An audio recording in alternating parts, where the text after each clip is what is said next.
I want to start with a number, $675,000. That's what 2 unmade decisions cost me in my own company in 12 months. Not a bad investment, not a failed launch. 2 decisions I already knew I needed to make that I kept circling, I kept calling diligence on. I had reasons, I had good ones for delaying those decisions, but honestly, the math did not care about my reasons. Here's what I now know. Deferred decisions are not neutral. They do not wait quietly, they compound. They show up as drag on your pipeline, weight on your team, and a slow leak in the value you've already built. Today, I want to talk about where that deferral actually lives, because it's almost never where you think it is. This is not a confidence conversation. This is not a leadership conversation. This is an architecture conversation. Let's get into it. So let me tell you what that $675,000, what those mistakes were. So 2 decisions. One was a team decision, someone in a role that was not working. I knew it, my team knew it, and my business was paying for it every single week, and I kept finding reasons to wait. The second was a structural decision about pricing. The numbers were telling me something, and I was not ready to hear it. In both cases, I thought that I was being thorough, responsible, and careful. What I was actually doing was deferring. And as a CEO, deferring always has a price. What did the delay actually look like? It was the half conversations, the issues that I would bring up and not resolve. But the moment I calculated the numbers, what forced that accounting, it wasn't the shame when the math came back, it was the clarity. Most people treat an unmade decision like a pause, like you're in a holding pattern, not losing altitude. You're just kind of suspended there, but that's not how it works. Every day that a decision in your business goes unmade, the business pays. It pays in momentum, it pays in team energy, it pays in compounding what we call structural drag. You feel like you're dragging the business like it's heavy. The math on this is not abstract, it's calculable. And when you calculate it, it's always going to be larger than you expected. And the challenge here, of course, is that women are conditioned to seek information to get educated, whereas men are often conditioned to decide. So the structural diagnosis around this is this idea that caution is rational, and it makes sense. It's a rational response. There are lots of rational reasons why I would be cautious, but the cost is still real. So I want to be precise because I think this conversation can go wrong really quickly. You can misdiagnose this that you as a leader may have a confidence problem. But women who defer decisions are not lacking courage or confidence. They're actually reading the room accurately. And that room has a very specific design. So the research shows us, for instance, that women are promoted on proof, men are promoted on potential. So what this conditioning does, even for entrepreneurs, is that we accumulate evidence before we move, because moving without sufficient evidence carries a very high penalty for women. We know, for instance, that in question and answer data from venture capital investors, men are routinely asked about the upside.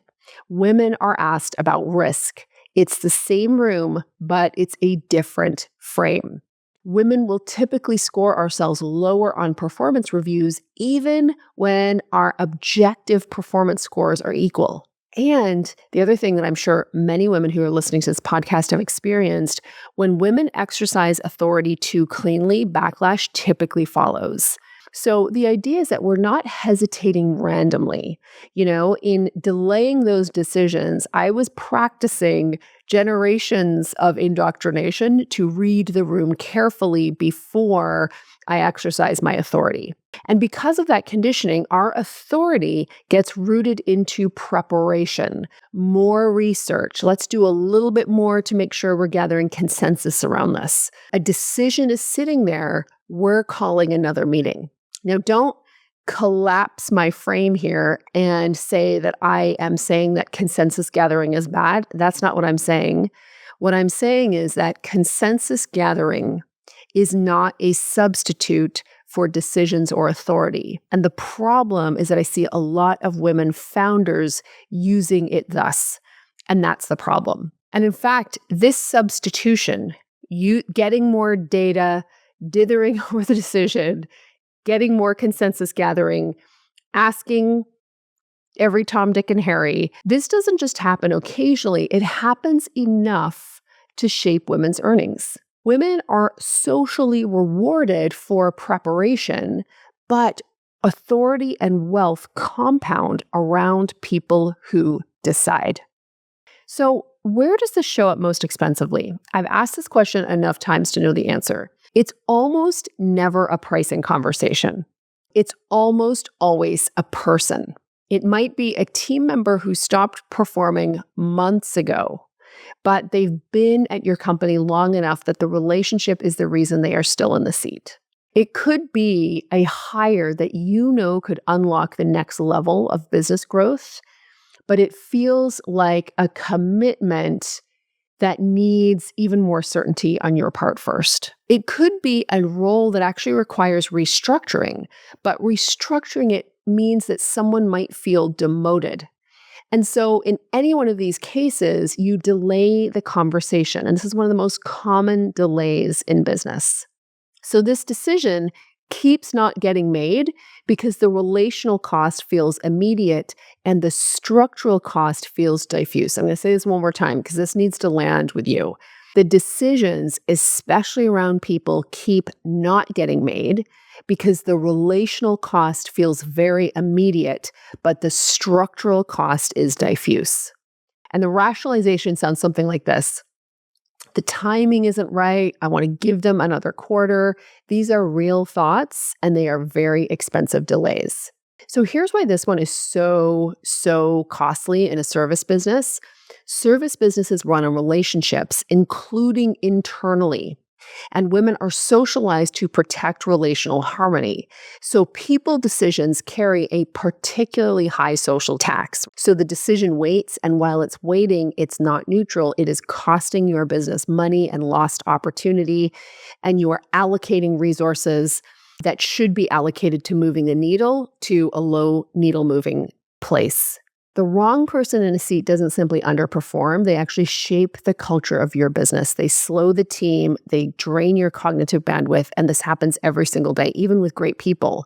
So the cost of this isn't one bad quarter, it's 12 months of drag on everything else. And again, I have to reiterate, if you recognize yourself in what I'm saying, this is not a character flaw. It's a very rational response to an environment where women definitely pay a higher price for decisive people management. But deferral that feels like compassion is often just a cost that hasn't been calculated yet. And you know, here on the Woman Owned podcast, we absolutely love the math. So I have seen this pattern repeat. I've lived it myself, and I have seen it in the thousands of women-owned businesses and women-led businesses that have been a part of the Safi ecosystem. And so because of this, with our team, I made a decision. We stopped convening rooms designed for more learning, and we started convening rooms designed for decisions. So a learning room, and here's the difference that I want to make clear. A learning room assumes that the problem is insufficient information. A deciding room assumes something different. It assumes that information was never the missing piece. What's missing is a protected space to act upon it. So what a deciding room looks like is this. The agenda is organized around decisions, not topics. You walk into a coaching session or a briefing session or a group call knowing what you've got to decide before you leave. And here's why this works for women specifically, because it removes the social penalty from the act of deciding. In a room built for decisions, exercising authority is expected behavior. So for instance, when I meet with my team, if decisions, clear decisions, multiple decisions have not been made on that meeting was poorly designed and there is a gap. And so we will look at why were decisions not made on that meeting, you know? And when you think about payroll, your team's payroll, the cost of everybody's time, if you are routinely having meetings where decisions aren't made, that is a problem. And this is what operating systems actually do when they are installed correctly. They don't just create efficiency, they actually force diagnosis. They surface the decisions that you need to make. So they surface unmade decisions. And they also name the cost of not making them. And then finally, they create accountability around the act of deciding. And I'm telling you, women founders can spend days, weeks, or months continuing to circle the same decisions. And this is one of the biggest costs in your business, the cost of unmade decisions. So this is not about accountability in the punishing sense. When I talk about creating decision rooms, I'm talking about accountability in the structural sense. The decision has a home, it has a timeline, and it has somebody watching. This is the discipline of a strong CEO. Women rarely lack information, but we frequently lack protected space to exercise authority without penalty. The deciding room is that space. The operating system is the thing that makes it permanent. And this is really, from our perspective as Safi and the work that we're doing with women founders, this is the gap, and this is where we have taken our work and the kind of structural advisory that we do with founders. So I want to speak directly as we close up here to the woman who recognizes herself in this. You know there's a decision sitting in front of you. Maybe it's a person, maybe it's a structural piece. You've been circling it, you've been gathering information, and you've been delaying it, and you've been calling that diligence. I want you to name it internally first. What is the decision that you need to make? How long has it been sitting?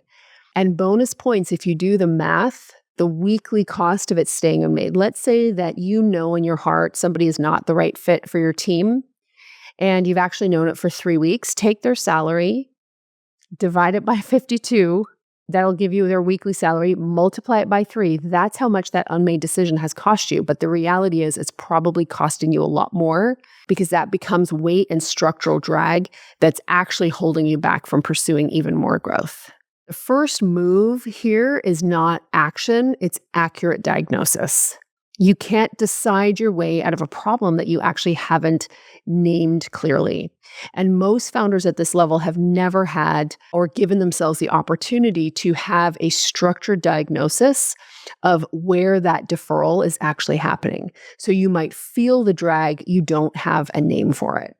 And I will share that's what the structural diagnosis, the Safi structural diagnosis does. It surfaces exactly where in your business decisions are piling up. It could be in your revenue model, in the team structure, in the sales process, and delivery. So this structural diagnosis is going to take you about 10 minutes. It's very specific. It's very calculable.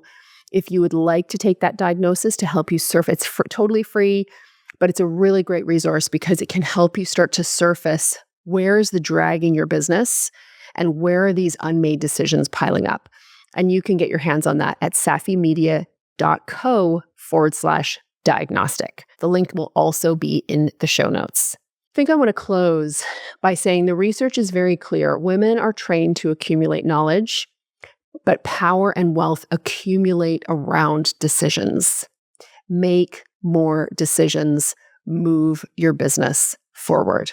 I want to thank you so much for being here. This is the Woman Owned Podcast. I'm Eleanor Beaton. If this episode landed with you, I would love for you to share it with a woman-led business, a woman founder in your life who needs to hear it.